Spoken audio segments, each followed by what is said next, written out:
going back to sort of the way Iowa played in that game against LSU, it wasn't anything we didn't see before, but Clark just played better. In those losses that Iowa took this season, it was a very similar approach. Take the teammates out, make Clark beat you. I think if South Carolina makes that call and takes Clark's teammates out and forces Clark to beat them, I don't think that's the team that Clark can beat. Hello, everybody, and welcome to this week's edition of The Late Sub. I am your host, Claire Watkins. We have some really great stuff to break down this week. We have Final Four teams in college basketball after some of the most impressive knockout basketball you will ever see. We have NWSL games to break down. We're going to talk about what teams are executing, what teams are not, and what teams are kind of in the middle. We're going to get a little bit more into some of these games, break things down for you before the big show next weekend at the Final Four. Let's get into it. All right, so I think we have to start with the absolute biggest story coming out of the weekend and the early week, which is the NCAA Women's Basketball Final Four is set. The Sweet 16 was awesome. The Elite Eight was even better. I was just right before we even hopped on here, I was chatting with producer Parker, and we were just saying, like, man, this is some special stuff. All of these players are going to move on to bigger and better things, but goodness gracious, the fact to get to see this happening in college right now, that some of these games you're watching this and you're like, oh man, people are going to be talking about this for a long time. So let's get into it. We have 4 teams left standing here. South Carolina, NC State, Iowa, and UConn are your 2024 Final Four teams. They got there in the Elite Eight by South Carolina beating Oregon State. NC State defeated Texas. Iowa over LSU, and UConn beat USC. We're going to start with the Iowa versus LSU game. That's the one that was, the one that everyone was really excited for once that got on the docket after LSU beat UCLA, which was another fantastic game.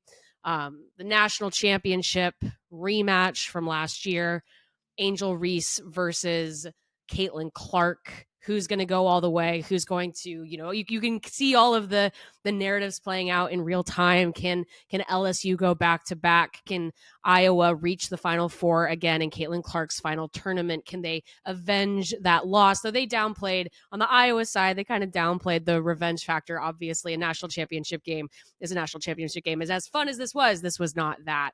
Nothing could take that national championship away from LSU. But again, it's the stuff that you kind of geek about covering women's sports, being a fan of women's sports. This is the kind of that apex of mainstream interest that you don't see all the time, and you certainly haven't seen for a long time.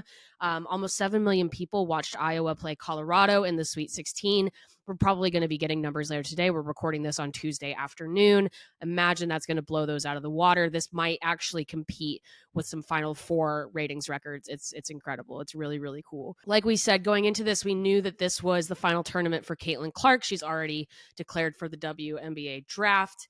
Angel Reese, it's still a question. She hasn't made a decision yet. But when we watched this game being played between Iowa and LSU, you could feel both of these players rising to the moment. Now, we know with Clark, like we said, we know with Caitlin Clark that this is going to be it. With Reese, I don't know what decision she's going to make, but she wasn't out there playing like she thought she was going to have next year.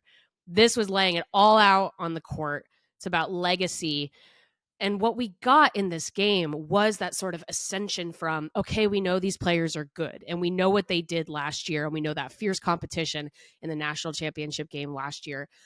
But Caitlin Clark, that was possibly the best game she's ever played.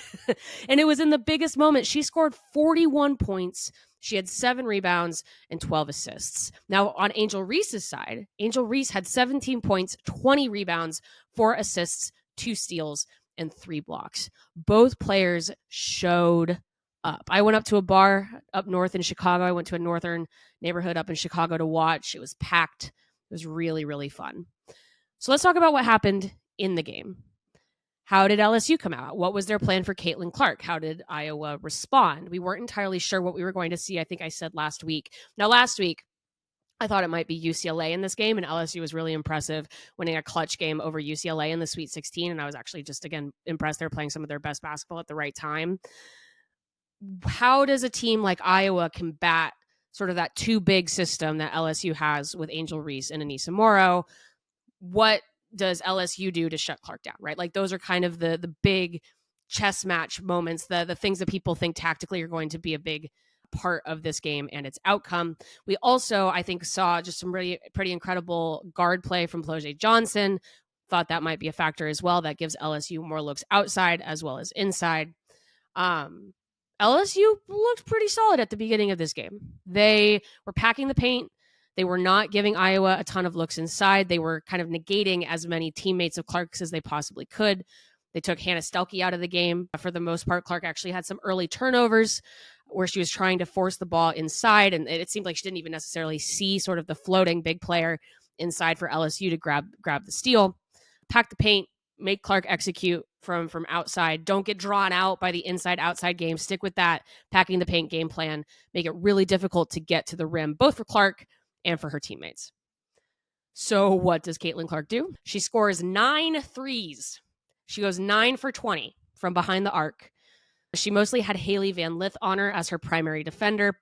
Shout out to Haley Van Lith. She put her heart and soul into that assignment, but Clark put her into a blender pretty much throughout the game. Clutch bucket after clutch bucket. You know, we've talked with Caitlin Clark about how what she adds to a team is not just sort of that quote unquote 3 points is more than 2 points. But in this game, that's kind of what it called for. And that's kind of what it came down to. LSU early said, we're going to take everything inside away from you. We're going to take your teammates away from you. We're going to make it incredibly difficult to get to the rim. And so Clark made her shots from outside. She made more shots from outside the arc in this game than inside. And I think that started to weigh on LSU, that discipline, right? Now, again, they didn't want to be drawn outside by the way Clark was playing. But the way that played out was just, it seemed like they were sort of letting Caitlin Clark do whatever she wanted. You'd have Van Lith on her. She'd be bringing the ball up. She would do a quick, either a sidestep or a juke to get some separation. She'd drain the three. And it was happening over and over and over again. You can look online where there was one shot where you saw Angel Reese just kind of do a shrug. You saw one where Haley Van Lith kind of does a shrug. Like, what are you supposed to do if you're just going to have one player on her, if you're not going to trap? And I understand why LSU didn't trap early, because you bring the trap in and then Clark is known for her passing. She's a very good passer, so she finds the open player. That player has an open shot. But once it was clear that Clark was going to be burning Van Lith consistently from deep, they did not really adjust. Now, Angel Reese has a very good first half. Really, they are getting the looks that they want in the paint. They're getting the rebounds that they want to get. You expect a team like LSU to out-rebound Iowa in this instance. She takes a fall on a block. It was really unfortunate. She was moving really well. Kind of a bad fall on a block. It seems like she tweaks her ankle, maybe rolls her ankle. That plus the high tempo of the game, this was a high-flying game, did affect Reese's mobility. And at some point, it just seemed like the more Iowa pushed, the more big threes they were getting in transition, the less they were allowing LSU to get set in their defense, and the more they were putting the pressure on LSU to respond at the other end, let the game get away from them. So I loved this game. I loved how well LSU played in the first half. I loved how well Angel Reese played in the first half. I was bummed to see her go down and see her be affected in the second half. That was a huge bummer. But then again, for the way LSU kind of dropped off after kind of having this gauntlet thrown down by Clark, was sort of the LSU story that we saw all year. Van Lith, unfortunately, I think was this sort of center point. I think, again, you saw the conversation online being very focused on her. It was stark to see her put on Clark on the defensive assignment, and then also just having her bring the ball up as the point guard, which is what she's been asked to do throughout this season, even though that wasn't really her role at Louisville before she transferred. The shot selection wasn't amazing, and it wasn't just Van Lith who struggled with that. When LSU starts trying to force shots, when they start trying to keep up, the shot selection gets tougher. They start taking long twos, which rim off to long O boards, which makes it easier for Iowa to pick the ball back up on the offensive rebound. They push tempo, get a shot from outside, and that gap started to widen. So what does this mean for LSU? Because we're saying goodbye to them for this season.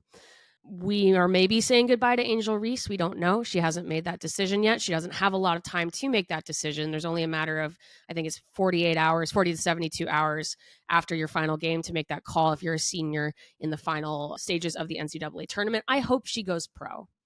I would like to see Angel Reese go pro for a number of reasons. One being that I think she has some more developing to do with some of her post play, and I think she will get that level of coaching at the professional level. She's a great rebounder. I think that will translate really well to the professional game. There are going to be some parts of her game that immediately translate to the pro game, and then I think she's going to get that higher level coaching at the next level to develop other parts of her game. I also think that LSU has the bones of this roster to do really well next year without her, moving out of necessarily that too big structure of her with Morrow and making Morrow the center point of that post offense. You got Fledge Johnson, you've got Michaela Williams. I do think Van Lith should come back. I don't think this was a completely cooked idea with her position change. I think that she saw probably her pro draft stock go down in this tournament. But I think that she also had some really nice leadership moments we saw this week. LSU had consistently some of these storylines off of the court that required comment, and I think that Van Lith did a really nice job there. She stuck up for her teammates, really spoke nicely about the program, about her teammates. I think that we saw some really great things from Haley Van Lith, and I think she deserves another opportunity to develop in the role that she switched into this year. I think also this was an interesting data point of the transfer portal. And if you do join sort of this LSU super team or any super team in the future, I do think you have to think about fit on the court. Van Lith needed to play a different role this year, and she didn't, in the time allotted to her, feel totally comfortable at it when you hit the biggest moment of your season. So just interesting stuff out of LSU, but I think they're going to be very good next year. So on to Iowa onto the Final Four. They look great. Really interesting to sort of have this conversation about some of their struggles in the first couple rounds last week into how well they played in these next two rounds. They were high assists. They passed the ball well. When they're moving on offense, they're really hard to defend. And then again, you just had superstars making superstar plays. Caitlin Clark, that was incredible, truly incredible. If she looked uncomfortable at home in that last game, she looked deeply comfortable in this round. And I think the lights are not going to get too bright once they go to Cleveland. The team they're going to have to play is UConn, the UConn Huskies. This is a little bit of a surprise, I think, to everyone, including head coach Gino Auriemma. He said after last night's game that he couldn't quite believe that this is happening. Starter after starter goes down with season-ending injuries. They're playing like a 6 or 7 player rotation right now. It's incredible what they've been able to do. In terms of the coaching job that Auriemma has done this year, it's fantastic. And even just the personal development of each individual players, there are some players that had to hard carry here. One of the things I really like about UConn, and I do think this is a good sign of coaching as well, is you have sort of your offensive hard carry players and you have your defensive hard carry players.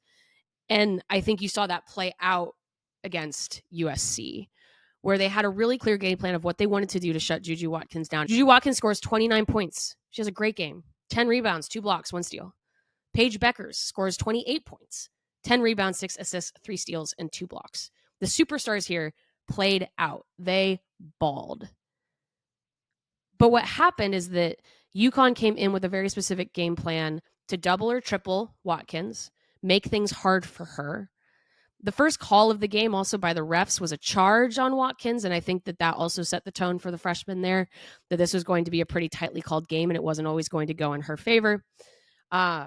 And USC kind of just struggled to make the shots that Watkins wasn't in the place to be able to make, right? You bring the double or the triple out on Watkins. Watkins finds the open player. If the open player isn't making that shot, it's hard to keep up. And I think that's what happened in this game. I've talked about USC before, right? About how they're building something long-term for the 4 years ostensibly that they're going to get out of Watkins. And I think they exceeded expectations this year. I also want to shout out Mackenzie Forbes, who is the other really, really nice player for USC in this game. But what happens when you don't necessarily have the supporting cast that's able to make those shots in the biggest moments? Because USC hadn't been in this position since the 90s. They were looking for their first Final Four spot since the 80s. You build that reputation. You build that experience at this level. Again, kind of going back to Iowa, LSU, we saw that. We saw teams who were really used to the spotlight. You build up that supporting cast for Watkins, and this game goes differently, truly. I think USC should walk away from that game feeling like it's one that they could have won if they had just sunk a couple more of those shots. Maybe the refereeing is a little bit more in their favor. But also, USC didn't have an answer on the other end, not only for Beckers, but for Aaliyah Edwards. Aaliyah Edwards had a great game in this game. She drew fouls going to the basket. She had 24 points to accompany Becker's 28. They talk about the hard carry. I think in terms of points scored, those two really showed that core that went to the national championship game a couple years ago. UConn almost got into big foul trouble. I mean, they did get into foul trouble. They had players carrying 4 fouls at the end of this game, including Nika Mule, who was very important to them on defense. But they held back just enough. Mule said after the game that she told herself that she wasn't going to foul out, but that she didn't tell herself she wasn't going to have 4. So with UConn, they really do have sort of these defensive specialists and these offensive specialists, and they're keenly aware of the schemes that they want to run on defense to disrupt and how they want to get the offense to flow. I don't know what this is going to look like versus Iowa.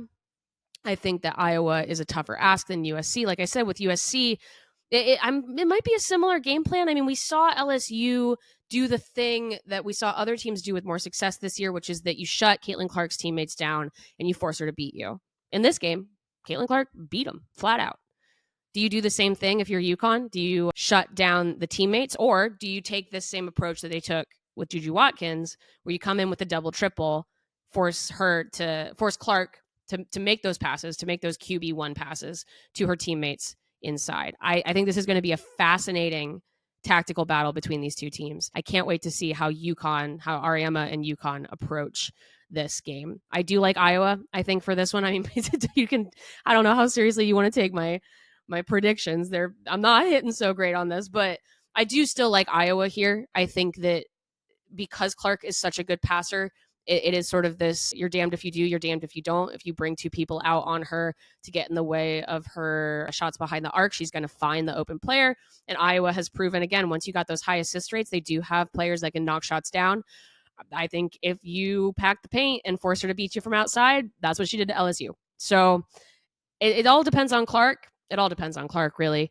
But I'm really, really excited to see Beckers versus Clark. There's also there's some intrigue to this one, right? I think Clark said in a profile earlier during the tournament that UConn didn't recruit her. She said she would have loved to have visited UConn and they weren't recruiting her. There were some jokes from Gino Ariema. He was joking, he's been talking all tournament about how Beckers is the best player in the country. He walked that back very quickly last night as a joke and said, no. Caitlin Clark is the best. Don't drop 50 on our heads. Don't drop 40 on our heads. But I can't wait to see this one. This is going to be 2 powerhouse programs. UConn coming in as the underdog is a little bit fascinating. And I think we just can't wait to see what again, I'm excited to see Clark. Excited to see Beckers. I think Aaliyah Edwards and Hannah Stolke are going to be the 2 maybe deciding factors here for teams that are known more for their guard play. And some of these UConn freshmen too. I think that they're a little bit streaky as expected, but talk about also just building experience, like I said, for if not this year, then the years to come. So that's one side of the bracket. And I went along on that because that was a pretty incredible night of basketball that we got on Monday. But we cannot overlook the other 2 teams here in this Final Four, most notably South Carolina. The undefeated season is still alive for South Carolina. They are so hard to beat. They haven't even been shooting that incredibly well over the last couple of rounds by their standards. They've been less efficient. They've let leads slip. They let a 22-point lead over Indiana was as low as 2 in the fourth quarter in the Sweet 16. They had a 14-point lead in the Elite 8 that kind of went down to 4 at one point. So some of their inexperience at this level is seen. I mean, we talk over and over and over again about how this is a brand new team from last year. This is not a team that's used to starting in these big moments. But they are just the same team that they are, though, even when the shots aren't hitting, right? They can blow you off the court. They can beat you by 40, or if you got to go into sort of a grind mode, they can do that too. And they're unfazed when the game starts to turn against them. I said this about their game against LSU in the SEC tournament. If things get close, if they let the run go, I mean, I'm sure there's also a mental element to you're up by a lot. Maybe you start to slip a little bit mentally. They're clutch. They're really clutch, and they don't really care who it is. It's not always the same person who sits as their leading scorer after each tournament game. They've had a full rotation of 9 players scoring in the last 3 games. They're letting freshmen come in and make an impact. They hit clutch shots. When the score dwindles down, to that single digits, 2 or 3, 4 points, there's going to be a 3-point play somewhere. It could be from behind the arc. It could be driving to the rim. It could be Camila Cardoso, one of your older players, making that play. It could be Raven Johnson. It could be Tessa Johnson, who is a freshman who played very, very well in the Elite Eight. It's impossible. They're impossible to overcome in that way. They also, even when the shots aren't running or the shots aren't hitting, okay, well then now you have to play them on defense. Ashlyn Watkins was everywhere in the Elite Eight, disrupting the offense, tipping, making deflections. It's not always just the blocks, and she sure did have those. They were talking about how she's Ashlyn Swatkins, but just deflections, tips, getting in passing lanes, just trying to save the ball from going out of bounds. They do all of those things so well. They share the ball. There's an unselfishness to the way that they play. They always keep trying the deep ball, even if it's not completely hitting, but you have to do that to keep a balanced offense. I liked that they did not get too imbalanced, even when things aren't totally hitting from the outside. Now, you don't want to get caught on that. We actually saw USC, I think, really get stuck on the idea that if they keep shooting the 3 ball, that'll finally start working for them. They do go inside outside, but the only way that works is you cannot abandon the 3. And I think that they did a nice job there. You have to keep establishing that stretch offense to be able to make room for Cardoso inside. That stuff's important. And if foul trouble gets in the way, the depth is really, really impressive. So like Cardoso, that was a strangely officiated game. The Elite Eight game between Oregon State and South Carolina, Cardoso gets into some foul trouble in the second half. And so you bring Watkins in, you go to a little bit of a smaller lineup, you move things around, and it just doesn't really matter. And so you can play really well. I mean, Oregon State played one of their best games against South Carolina, and it just didn't matter because they have so many different tools in their toolbox to beat you. And the team that they're going to be playing in the Final Four is NC State. Now, this is probably the biggest Cinderella story of the Final Four here. Truly the underdogs. It's only the second time ever making it to the Final Four. They had to go through Stanford and then Texas to make it there. Those were both upsets. There's also a little bit of intrigue to this one. Sanaya Rivers actually won a national championship with South Carolina. She's a guard for NC State, but she won a national championship with South Carolina her freshman year before moving closer to home. So these are two programs that know each other really well. There's a lot of respect between the two coaches here. And NC State, what they represent, and I like this. I'm a little bit bummed. I mean, you all know I really had some big picks for the Pac-12, and I am sad that there's no Pac-12 team in the Final Four in the final year of that conference. I do think that that's too bad, though. Obviously, got to win your games if you want to be there. But NC State showcased something that did become an overarching theme of the Sweet 16 and the Elite Eight, which is that we do emphasize a lot in college basketball post play, your bigs. Getting to the rim, getting your rebounds, all of those important things. It's really important on defense. We love a block, right? We love a big block. But if your guards aren't sticking up for themselves either, if they're not able to stretch the floor, if they're not able to make the entry pass to your bigs, then your offense becomes really one-dimensional, and it gets really hard not to turn the ball over, either through literal turnovers or through poor shot selection. And especially in the college game where these players are a little bit younger, players can kind of start to feel the walls sort of closing in on them in that way, and then it sort of compounds the mental issue. But NC State, they beat Texas just by shooting them off the court. You had Sanaya Rivers playing incredibly well. You had Isaiah James, couldn't miss against the Longhorns, behind the arc. It's the true equalizer in college basketball. You just never know who's going to get hot from 3. And if you're doing that at the right time, it's very, very difficult to defend. Now, obviously, maybe LSU should have been a little bit clearer that Caitlin Clark is the one you got to watch out for. But if your guards are hitting from 3, if they're hitting from behind the arc, that is truly that's like the dream of the upset bid. And I think we saw that with NC State. Now, I think the question then, when you see that though, with a team like NC State playing incredibly well by stretching the floor, making teams have to stretch on defense and hitting from the outside, they also would go down. They're not too phased when they go down. They've been really calm. I love their attitude. I love the way that they're approaching their games. They're playing like they don't really have anything to lose because they don't. And I think that's always a fun part of March Madness. They're going to want to push tempo against South Carolina. They're going to hope that their scoring remains hot. But I think if you look at this matchup between South Carolina and between NC State, you are looking at like South Carolina, who has all of these fundamentals, all of these basic things that sort of in any game state they can utilize to win a basketball game, versus NC State, which has been outperforming their season high averages in scoring in the postseason. And so which team do you trust a little bit more in that scenario? Do you trust sort of the hot team that's shooting really, really well and exceeding their averages? And that's like tournaments, right? You only have to play the game in front of you. You don't have to be hitting these averages throughout a season. All you got to do is get hot and win the game. Or do you trust the team that even when things aren't working the way they want them to, they have all of these different other avenues they can go down to win a basketball game? But also when plan A works, they can shoot you off the court too. So I'm going to go with South Carolina. I mean, it's the easy answer probably. And not that we don't love an upset, but I think that, again, Dawn Staley has so many different ways to beat you that even if NC State plays their best game, like, for example, Oregon State did against South Carolina in the Elite Eight, not sure exactly what that does for you. So as sort of putting this all together, I like Iowa and I like South Carolina. I think that's our final. Maybe too easy, but that's what I think we're going to get. So South Carolina versus Iowa, what do we think? Again, you take it all with a grain of salt. Not like my predictions have been perfect, but I think what you're looking at here is similar to what I was just saying about South Carolina and NC State, but just sort of magnify it, right? You have a team that has the depth, the defense, the inside play, the outside play, the guards that can shoot. They have so many different tools on defense to bring out. They are clutch. And when I say that these games got close against South Carolina, they were never really losing. They always know how to play from that slight edge. Again, we even go back to some of the earlier games in the season where they're not afraid to come back from a halftime deficit. So you see all that with South Carolina versus closer to that one player cheat code. Because going back to sort of the way Iowa played in that game against LSU, it wasn't anything we didn't see before, but Clark just played better. In those losses that Iowa took this season, it was a very similar approach. Take the teammates out, make Clark beat you.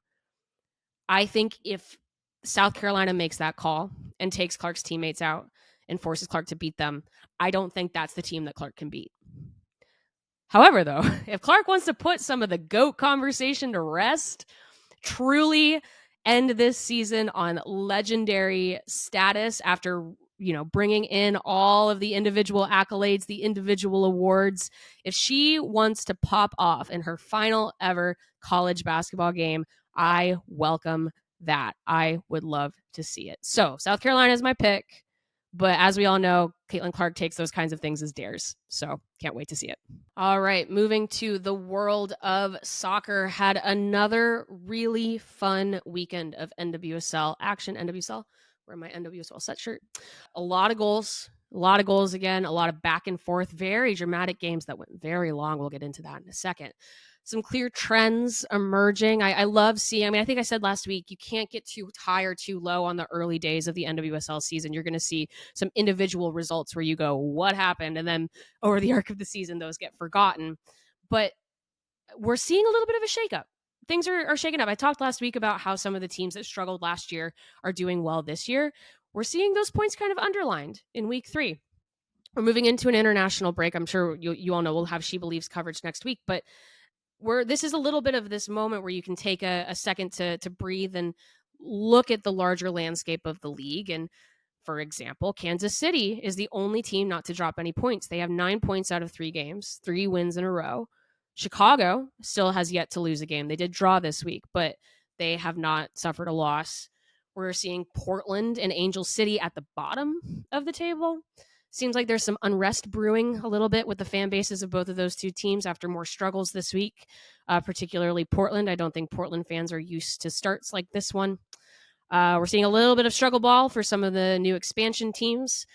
2 losses this week, kind of figuring out what it means to win or compete consistently in the NWSL. And then, hey, we're the late sub. Saw some of those and also saw some very late goals. There's goals in stoppage time and not just sort of normal amounts of stoppage time. There was a goal in the 8th minute of stoppage time, a goal in the 9th minute of stoppage time, and a goal in the 10th minute of stoppage time in 3 different games this week, influenced by VAR, which I will go on my rant about later. So we saw teams kind of win it, change the game, change the result at the depth, or maybe lose it at the death of a game. So now it's time to do it. We're doing our tier ranking system. New tiers, new week. We're going to start with I think this is the real deal tier, and that's got to start with the Kansas City Current and also the North Carolina Courage. Kansas City rolled over another team this weekend. They beat Angel City 4-2. They've got a league record 9 different goal scorers to start the season. They look particularly formidable at home, which makes sense. That is their fortress. I said casually to some people this weekend, I wouldn't be surprised if they didn't lose a single game at home this year. They're seeing a resurgence from players that they've signed that had some trouble last year with injuries. I think particularly Vanessa DiBernardo looks like the exciting signing that they were so excited about last year before injuries really limited her availability. She's been in vintage form. I'm a big Vanessa DiBernardo fan. I've watched her for years and years in Chicago. When she's got the supporting cast around her in the midfield to let her push as an attacking midfielder, she can change games and she opens things up so much with her passing ability. And she's actually scoring goals too, which is really exciting. But we're also seeing immediate impacts from new signings like Temwa Chawinga, who's just another fantastic showing from her. She got a goal this week. Bia Zanerato out of Brazil. So those striker signings are making an immediate impact. And they're winning these shootout games. It's funny. The anomaly is that 1-0 win that they got in San Diego because their defense really isn't consistent yet. And I think that's probably their main point of interest for improvement. It's good that they can win these shootout wins, though. VAR had some influence in this one. It kind of gave a goal to, or allowed a goal to stand for Kansas City, took one away from Angel City. But, we saw that 5-4 result at the beginning of the season, this 4-2 result against Angel City. They can match the energy of what the game is giving them, which was a tenet of the team 2 years ago, but not really what we saw last year. And I think the other big storyline for them is that this is Vlatko Andonovski's team. A coach that struggled with the United States and didn't come back into the league with the greatest momentum, let's say, as a manager. But he plays in this league or his teams play in this league really well.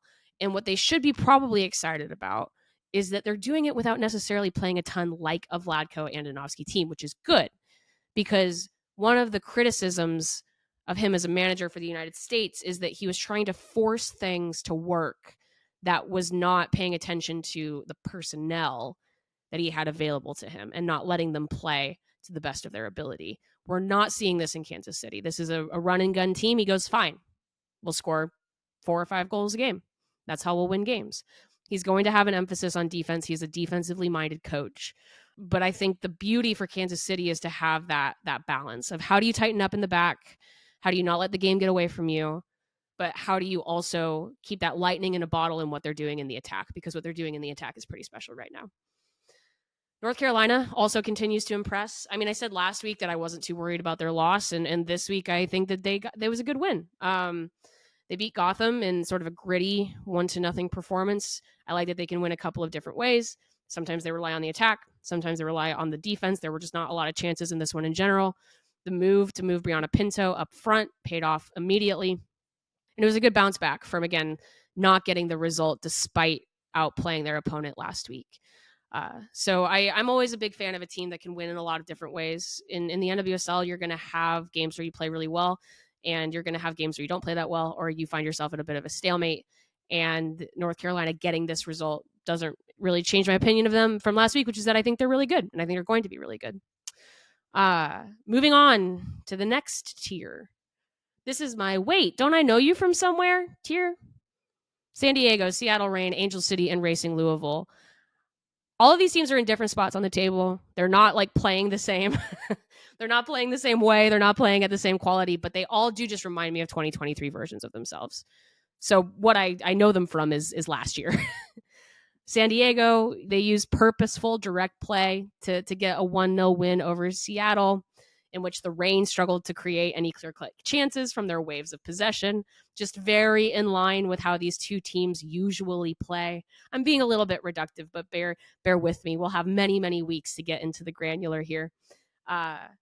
We also saw, Angel City being plagued with some of the same issues since the team's inception, which is a lack of a strong midfield presence to control tempo.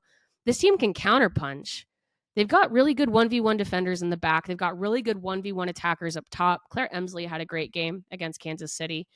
They're gamers. They can react, again, sort of positively to the energy around them. And I think we saw that at the end of last season when they made that run to the playoffs. But you need different triggers to be able to pull to be consistent in the NWSL week after week, to consistently feel like you're in a playoff position, to consistently feel like you're contending for trophies. And Angel City, after this offseason, still just feels like a team stuck on the whims of the game state. And again, to their credit, when things aren't going well, they respond very positively to that. But they're still not a team that can walk out and impose their style of play, because without that consistency in the midfield, it's difficult to do.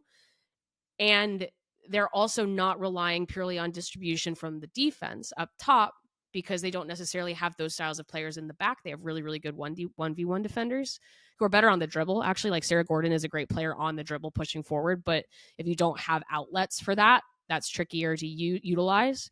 And I am curious if LA fans are starting to feel a frustration with that lack of control year over year after year, because I think that the ambitions for this team are much higher than still kind of being stuck again on the whims of the game state. Racing Louisville jumped out ahead of Portland with a quick brace. It was, I think, the fastest brace in NWSL history by Uchenna Kanu, but they couldn't hold on for the whole game. And they've yet to win a game. They've yet to lose one, to their credit. But Louisville kind of getting stuck in this sort of draw purgatory still just sort of feels to me. I know that Bev Yanez is implementing some of her philosophies onto this team. They're a high pressing team. They're trying to generate turnovers, score goals, but they kind of fell back and defended for a lot of this game after going up 2-0. And eventually that did get to them at the very, very end of stoppage time, which was quite long. And so Louisville, again, it's just about control. They can score. That's a talented team. It's a talented midfield. Actually, I mean, like every line for Louisville has a lot of talent, but how do you turn that into a cohesive unit that can kill a game as easily as they can compete in one? All right, moving on to a less good tier, which is the alarm bells are ringing tier. And it was Houston last week. The dubious distinction this week does go to Portland. It took 9 minutes of second half stoppage time for the Thorns to come back to tie Louisville at home, as mentioned. It was their first point of the season. So they've got 2 losses and 1 tie. I believe that's the longest it's ever taken Portland to get a win in the NWSL regular season. I think in every other previous season, they've gotten at least 1 win in their first 3 games. Mike Norris admitted himself that he might be not getting the starting 11 quite right. Hina Sagita has come into games consistently and made a huge impact for the Thorns. A lot of question marks about why she's not starting these games. They're trying to get this midfield right. They're trying to get this top line right. And it's not they are not able to move the ball and move the ball quickly, but the shape is not necessarily as consistent as it needs to be. You're seeing the midfield get caught on an island. I think we've seen Olivia Moultrie have trouble with spacing, either being too close to goal or too far from goal. We're seeing issues with sort of integrating Jessie Fleming into utilizing her best strengths, which are usually as a ball winner and distributor, turning that into positive play going towards goal. And then consistently, again, we're still seeing the defense have these moments where they sort of shut off, whether mentally or physically, and they're giving in goals. And that was an issue at the end of last season as well. I think that at this point, it's fair to ask if this group of players could be getting better results than they have. I think it's fair to ask if needs were being addressed with off-field signings rather than just sort of trying to put all the best available players together and see what happens. We don't necessarily see clear roles necessarily. And again, getting those sub rotations, getting the starting 11 right. It's just not, the mix isn't quite there yet for Portland. And the question I think beginning to be asked is, do changes need to be made in the front office here? Does there need to be a different set of eyes on the team? Which I don't know. We'll see. I think, I mean, this is kind of like the Houston thing, which we'll get to in a second. Like, you're looking for the positive play to counteract some of the issues. And in the NWSL, that almost always happens. Teams are not just one thing in the NWSL, but I think we just still need to see that proof of concept for Portland from all 3 lines. So they're on a fascinating journey right now, and they've got a while to work on it, which I think is good, though they're going to be hurt by international absences over the international break. The Is Barbara Banda Here Yet tier goes to the Orlando Pride, because they are wondering if Barbara Banda is here yet. Hard to judge Orlando. They made this great international splash. Superstar striker going to come in, going to score goals, and they're kind of playing like it. They really should have won this game against Chicago, but they don't have that sort of clinical finisher in yet. They're waiting for Barbara Banda to arrive. I think she's still waiting on a visa. It's hard for me to judge them too harshly, but it'll be interesting to see kind of how long that takes and if that affects the integration of that player into what they're doing. I don't know what's going on here yet, but I'm excited. Tier goes to the Washington Spirit and the Chicago Red Stars. Chicago gets another result this week. Not exactly emphatic, but Mallory Swanson does get on the score sheet for the first time since her return from injury, which I'm sure the team is very excited about. They get a little bit lucky not to have a defender sent off. They hold on for a 1-1 draw. This is, like, for lack of a better term, kind of the sketchiest result that Chicago's gotten thus far this season, but hey, they got it. And I think, again, you look at a coach like Lauren Donaldson and what he is so good at. He's so good at getting 110% out of a group that's sort of still finding their way. That's a coach that's cooking a little bit, I think. We'll see kind of how things continue, right? But if they start having that upward trajectory of Swanson making an impact in the attack, they're going to steal some points. From people. Washington got their second win in a row, and the connections on the field from sort of this new group are starting to become a little bit more apparent. Trinity Rodman had her best game of the season thus far. She had 2 assists. You can see that connection with Corey Bethune, who had a goal last week, kind of come into fruition. They're playing really comfortably off the ball. They were playing Utah. They let Utah hold on to the ball quite a bit. They're getting really good at sort of counteracting pressure, which is interesting kind of based on how they would eventually like to play. But I like that they're sort of balancing well this, what is the game asking of us, while also how are we continuing to build these connections so that ultimately, eventually, we can start possessing a little bit more and imposing a little bit more of our own philosophies on the game. And I also just want to shout out Casey Kruger. If you're playing off the ball, if you're having to hold a defensive structure, there is no player you want on your back line more than Casey Kruger. And I thought she was typically excellent. Here's the biggest group, which is the Don't Judge Us by Our Early Days tier, which is Gotham, Houston, Bay FC, and Utah. Again, these teams are kind of scattered all over the table, but this is kind of always going to be a fluctuating group. I think we're going to be having a number of teams sort of in this indecisive group for a couple of weeks. Gotham's injury list is already so long, punctuated by losing Midge Purse for the season this week after it was determined that she tore her ACL against Portland, sending best wishes to Purse. They're this, right, Gotham kind of put together this super team, and suddenly they don't have many of these players available to them because of injury. We've still yet to see Lynn Williams back on the pitch. We've yet to see Rose Lavelle on the pitch. So they're kind of figuring out their style of play while taking some lumps. I do think that Gotham is still doing some interesting things. I think Juan Carlos Amaros is like the most respected madman coach of the NWSL. He's playing Emily Sonnet up a little bit higher. Their point of contention is quite high. It was in a funny way for a team that did not register a single shot on goal. It was a very attacking performance. They want this kind of high line of contention. They want to generate turnovers. I like what Gotham is doing. I do think it's going to work, but I think we talked about this last week, the double-edged sword of kind of picking up all of these players that play so much for their international teams is you're going to have availability issues, and weathering that is also going to be an issue for Gotham. Houston, I don't know if they made a ton of jumps in their kind of tactical sturdiness this week, but they made up for it with a whole lot of heart. They come back to defeat Bay FC 3-2, earn their first win of the season. I do just want to shout out, though, that the tide began to turn when they kind of abandoned the initial game plan. They brought some subs on in the second half. We started really running at Bay FC. They kind of took it to the other team. They started moving the ball quickly. It was a little bit more direct. That's when they start getting these turnovers, start getting motion in front of goal.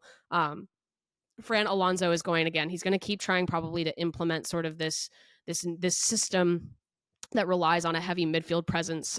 Maria Sanchez was playing. She started this game at wingback.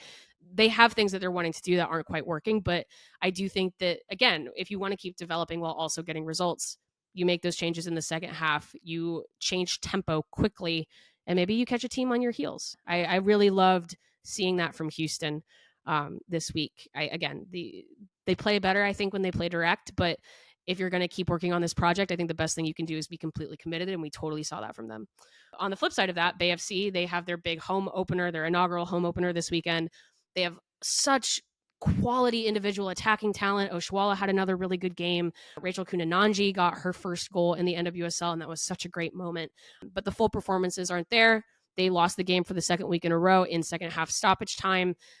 This is not unusual for an expansion team. It's the practices that you need as a whole cohesive unit that can help kill a game, can help see a game out. And we're not quite seeing that from the Bay. They didn't quite have as much control once the game got more direct, got stretched. I think once the game kind of got really end to end, that's not the way they want to play. How at the end of a game, when you're tired and you're running on tired legs, can you continue to control tempo? I think that's their big question. But what they don't want to fall into, I think it goes back to maybe their performance in week 1 where they got that close win, which is that you don't want to be talented but soft at the end of a game. And how do you maintain your defensive tenacity while making subs and not get disrupted by a change in tempo by the other team? So I think they've got good problems. They're going to score some of the prettiest goals you've ever seen in your life. And so how do you do that and also keep the other team off the score sheet is for a full 90 plus, 10 minutes here. And I think Utah, likewise, I think they could probably play a little bit more like Chicago. I think that their roster construction is still developing. I think that they're set up to be sort of a gritty off the ball team that moves the ball quickly and tries to hit on the counter. They lost steam as the game went on. They did hold the ball a little bit more than Washington. So what do you do when the other team sort of dares you to create things on your own and stay focused? I think that Utah, has the right ideas, but I think with their roster construction, they are going to have to put performances together that maybe exceed some of that talent level, that collective talent level that we've seen from more established teams in the league, which is pretty normal for an expansion side. And I think Amy Rodriguez is still developing that. But you just don't want to start seeing these results get away from you because maybe the best way to put this is this. Utah is the kind of team that game against Washington, they would have been happy, I think, with a draw. And so it's how do you go from, okay, we liked the way that we played. We liked the way that we got on the score sheet. Our rookies are playing really well. We're really happy with the young talent that we're developing. This is a longer project. This is not a win now team. This is a younger team that we're trying to develop into something impressive, maybe by the end of this season or maybe next season. But how do we do that while also implementing that sort of defensive tenacity that can get us a result out of this rather than dropping all 3 points? Because my whole thing is like C's get degrees. I'm like, draws get degrees in the NWSL. Steal that point. You got to steal that point from people. So yeah, it was another fun weekend. I'm loving these international signings, or the big signings are all showing up, which is exactly what you want. You want your big stars to play like big stars. You want teams to be the games get really exciting when the teams are good in one way and maybe struggle in different ways. And you see those counteracting each other and you're seeing teams not with complete control because that can make the games as, maybe chess matches as they might be a little bit boring. We're probably going to see more of that once we get into midseason, but a really fun new weekend. But the final thing I want to talk, and here'll be my final little rant about NWSL, is the other main topic of conversation consistently out of these games this weekend was that VAR is taking too long. One of the downsides of having VAR checking things, whether it's an automatic goal check, every goal gets checked by VAR, or flagging fouls for upgrades to red cards, or a variety of different things that VAR oversees, is that sometimes VAR can become the backseat ref. So maybe a ref sees a penalty and they don't call that penalty, but they go, oh, well, VAR will look at it, so I don't need to call that. I don't need to make a decision because VAR is going to look at that decision anyway. And then suddenly, so a ref doesn't make a decision. They get in their earpiece that VAR is looking at it. They stop play so that VAR can look at the initial play. And then we're seeing a really long gap of time between that happening and the ref even going to the monitor. And a lot of times these were not clear and obvious errors. The camera angles aren't really decisive. So you're having these like 6-7 minute stoppages in play to not make a decision, ultimately to not give a red card or to not call off a goal. And it's making stoppage time very, very long. Like I said, we saw like 10 to 13 minute stoppages in the first and second halves of these games.